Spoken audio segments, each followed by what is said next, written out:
জাকির খান, আবার আমরা 26 তারিখেই মনে হয় আমার নেতা জামিনে মুক্তি পেয়ে আবার জনগণের মাঝে মিশবে। এটি ওই সব বিএনপি চাচ্ছে না যে নারায়ণগঞ্জে জাকির খান প্রতিষ্ঠিতভাবে নেতৃত্ব দেখ।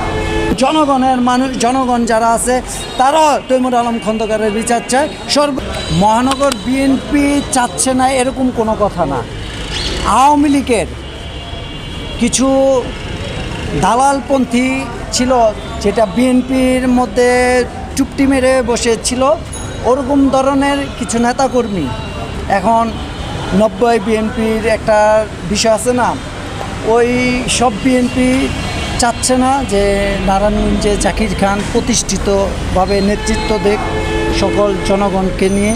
কেননা যদি জাকির খান নেতৃত্ব দেয়, ওইসব যে আওয়ামী লীগের যে দালালপন্থী যেই বিএনপির মধ্যে আছে তারা তো নেতৃত্ব দেওয়ার সুযোগ পাবে না।